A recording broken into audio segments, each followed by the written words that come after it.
Pfeiffer. Dan, thanks for joining me. Thanks for having me, Brian.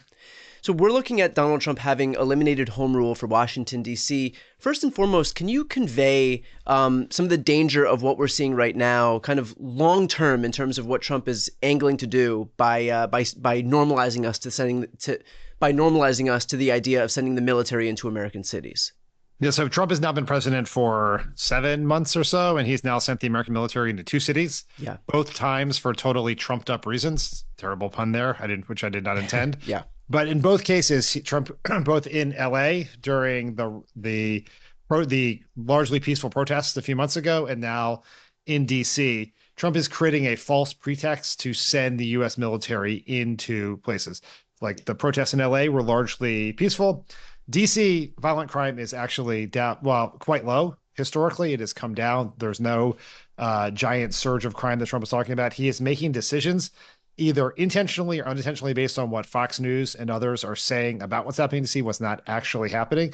And now you see a situation where imagine if we were in the year 2020 and the largely peaceful protests about the murder of George Floyd were happening all across the country. What does Trump do there? Does he send U.S. troops to confront those protesters?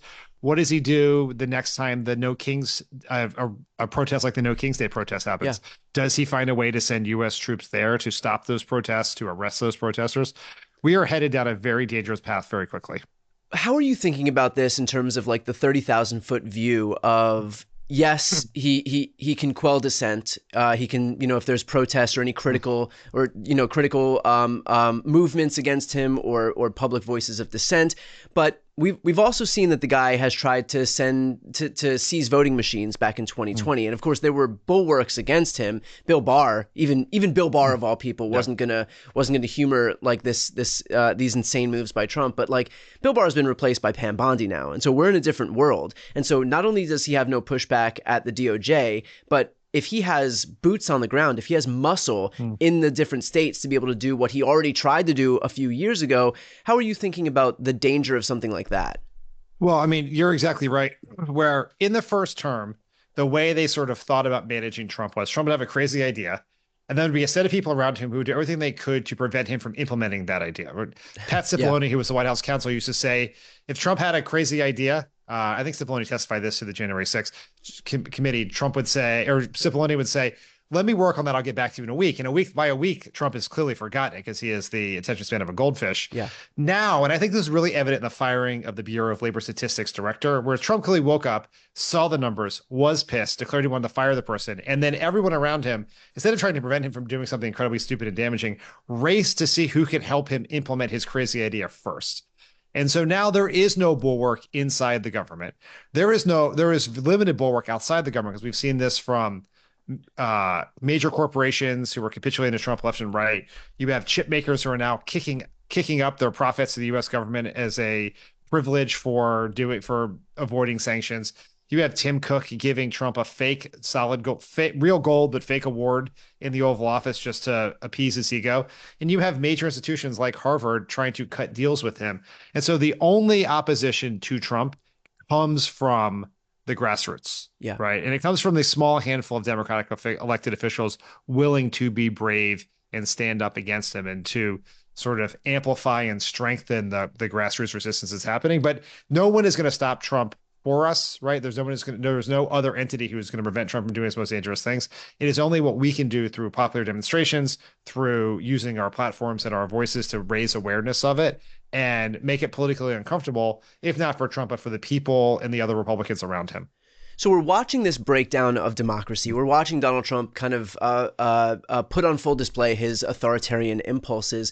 But I don't want to fall into the same trap that we fell into in the lead up to 2024, which is we have to protect democracy, because for a lot of people, that just wasn't moving to them, and also the institutions that we're trying to protect aren't working for them, and so why would they want to stand up in defense of an institution that's left them, without good job prospects, without good financial prospects? And so I don't want to fall into that trap. And so how are you thinking about how to reconcile those two things, where we have these egregious attacks against democracy that are worthy of highlighting, but at the same time we've tried that once before, and it's not something that's going to win Democrats elections, and certainly not going to move the vast majority of Americans who aren't really that committed to democracy as it exists right now.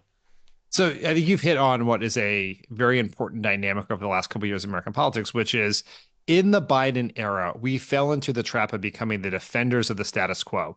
We were defending democracy. We were not reforming it. We were not fixing it. We were defending it as it is. And we know from a mountain's worth of polling that people think the political system is not working for them. So when you say you're defending democracy, when you say when you act like you're defending the status quo or norms and all those things, you're saying this thing that does not work for you, the best you're possibly going to get from us is the thing that didn't work for you. Right. Trump was at least promising something different. People are willing to take on risk for something different. So what do we do in the situation we're in now where Trump is the one in power?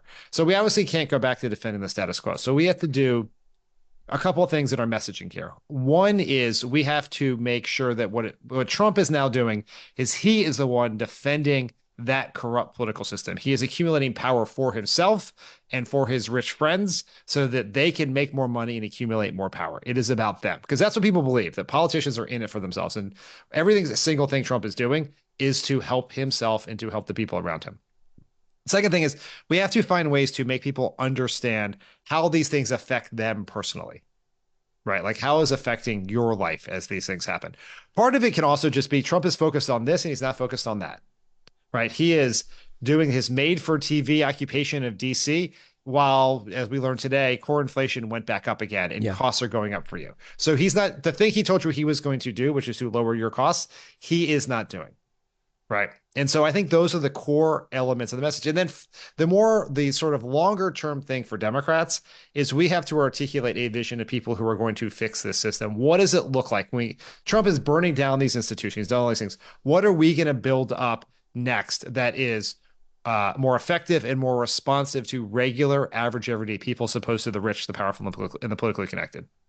You know, I think to that exact point, we've seen such obvious instances. Like he's dumbed it down so obviously where he is stripping healthcare away from 17 million Americans, cutting food assistance away from low-income families, cutting jobs for veterans, making energy costs higher at the same time that he's doing that the things he's chosen to do with his time while he's cutting those things are almost like a caricature of themselves, building a $200 million ballroom, gifting himself a $1 billion Qatari jet. And so it's really easy to understand this stuff. It's not like this is convoluted or opaque or nebulous in any way. I mean, this is him literally taking as much as he can away from the poorest Americans while at the same time busying himself with like projects of building himself an opulent ballroom that only he will be able to enjoy. Yes. Yeah, that's exactly right. Like there's a mountain of data points and evidence to show to make this story. We just have to make it in a compelling and consistent way for people to hear it.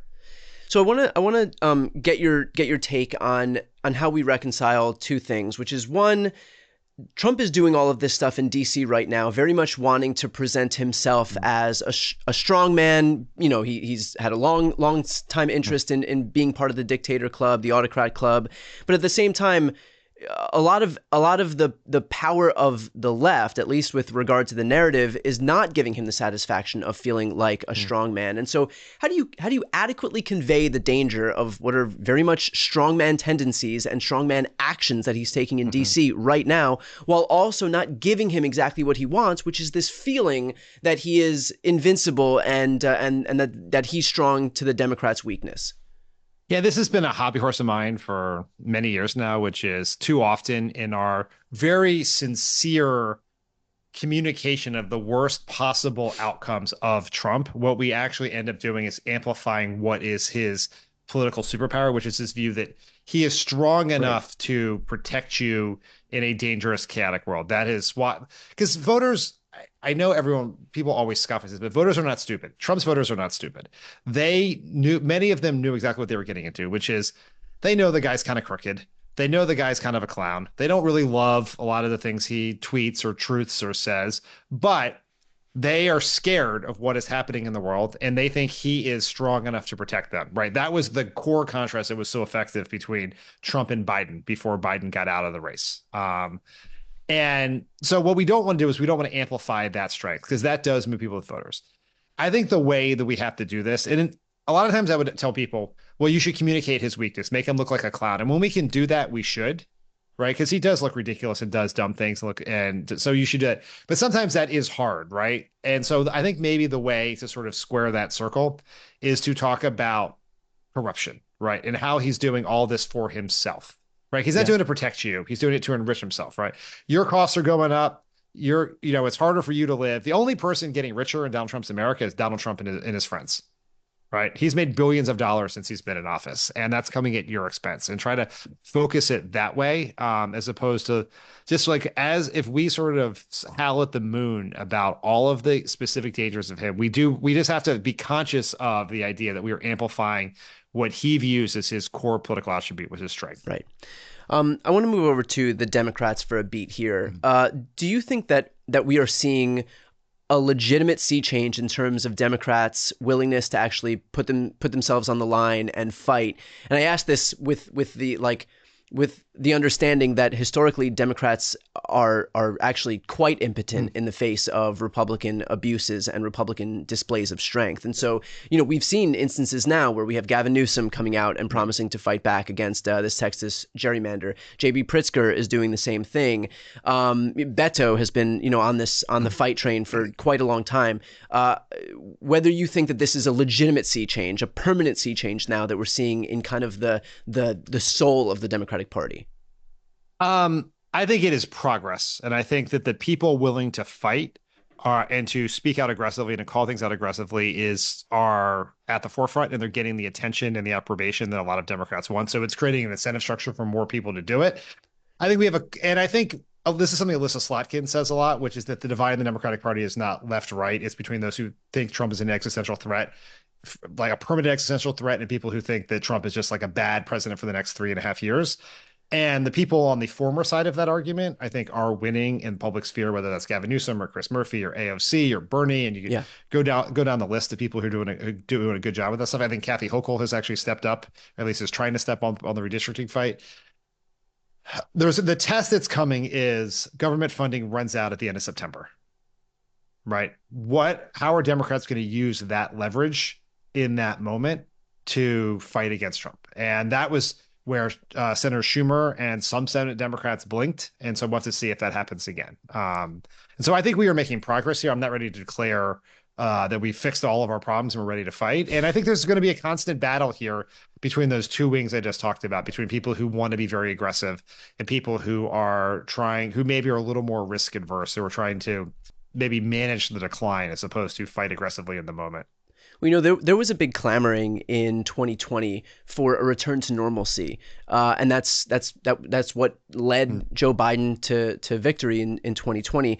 Do you think that that's going to be the same thing, where Donald, like on one hand, you have somebody like Trump who is just he is a walking, talking hurricane, and this country is just enveloped in chaos and dysfunction, and so I understand the desire for like boring. Right. Mm-hmm. And that's, again, what propelled Biden to win in 2020. But at the same time, now there's this sense of, OK, Trump is not an anomaly. And in fact, the entire Republican Party has been recreated in his mold. And so, at least the tack that I take is like, I don't want boring. I don't want back to normal. I actually want somebody who's going to actually, fight.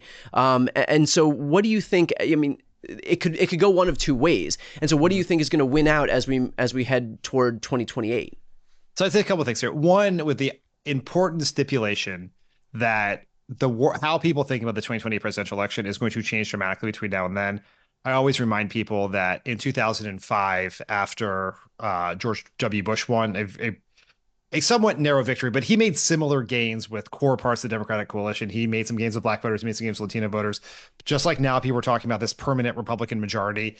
And everyone said, every person who had the jobs that you and I have, the political operatives, they said what Democrats need is they need a moderate white guy, probably from the Midwest or the South, right? It's kind of go back to the Bill Clinton mode.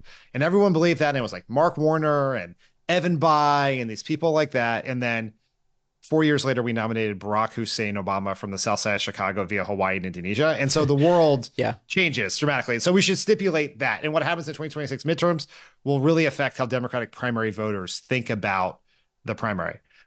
But what I would then I'll say two other things because I think this is a somewhat complicated question. One is people tend to want the replacement, not the replica. This is a statement from my old friend David Axelrod. And so they usually want the inverse of the person who's in power if they want change. And so for Obama and Bush was like old political establishment or old by those days, like old news, not. I mean, Frankie's he's a whippersnapper by today. Yeah. And they're the gerontocracy of the 2020s. Yeah. But he was impetuous and he went off to war without thinking about it. And he kind of was like an anti-intellectual. And so Obama being this like thoughtful, smart guy who was from outside of Washington, that was the inverse. But the inverse of Trump doesn't have to be boring. And I think we really did misread the 2020 election. People did not want to return to normalcy in the way we thought about it. They were just choosing between the immediate past of Trump in the middle of a pandemic and the recent past of Joe Biden in the Obama era. And that's not what this election is going to be about. And Biden, under those circumstances, with a raging pandemic, where Trump was just killing people through his own incompetence, won by 40,000 votes over a handful of states. So to think that was some sort of mandate for normalcy was a gigantic error on all of our parts. And Biden was able to be, quote unquote, boring and win in a media environment where everyone was locked in their houses and watching television, where you didn't campaign in the same way. So whoever our nominee is going to be, I think cannot be boring because you have to get attention, right? I think one of the core elements of electability is not just going to be their approval numbers or their bio or what swing states they can bring. It's can they navigate this media environment? Do they have the capacity to drive attention, to get attention, to go on everything from Brian Tyler Cohen to Rogan and do well, right? Yeah. And so I think boring is not an option in this world. What not boring looks like, that could be like extremely pugnacious. It could be slightly less. It could be like a more calmer temperament, like Pete Buttigieg often has. It could, or Josh Shapiro or Gretchen Whitmer. It could be, as pugnacious as JB Pritzker and Gavin Newsom. We don't really know that, but I think I don't think anyone is going to successfully run on a return to pre-Trump normalcy and a return. And it was the thing that Michael Bennett, when he was running for president, said is like, would it be nice if we could wake up every day and not think about our president? Like that was his sort of his pitch, and that everyone found that very appealing in the moment Trump is president.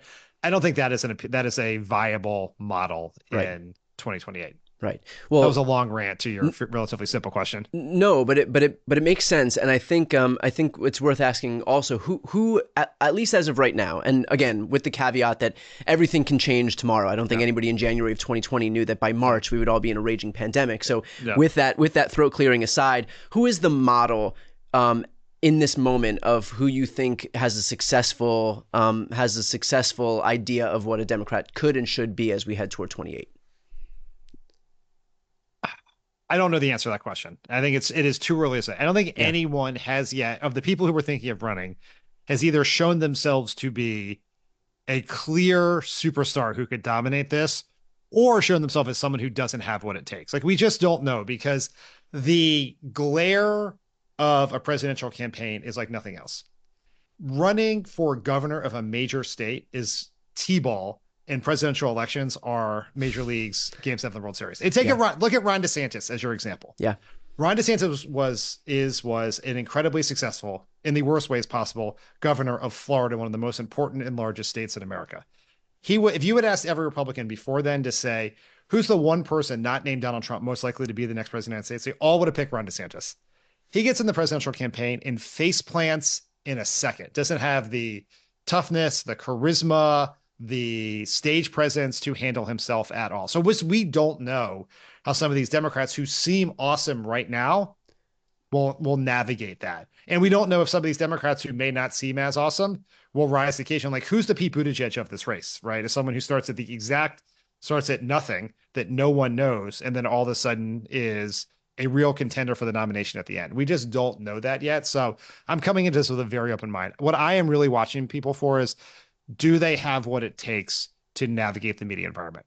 I think we can't nominate someone who doesn't have that. Yeah. Completely agree. Well, to that point, I mean, when it comes to the media, look, it doesn't get better for everybody watching right now. If you're not already subscribed to Pod Save America's YouTube channel, it does not get better than them. They are in large part the reason that I do what I do now. And Dan is somebody who, I hang on his every word. If you're not yet signed up for Messagebox, that's his Substack. I'll put that in the post description of this video, and I'll put the link to Pod Save America right here on the screen and also in the post description as well. Highly recommend that if you're not yet subscribed, that you go ahead and subscribe. Help elevate the voices of everybody who's doing this work in the progressive media ecosystem. Dan, appreciate your time. Thank you, Brian. Great to talk to you as always.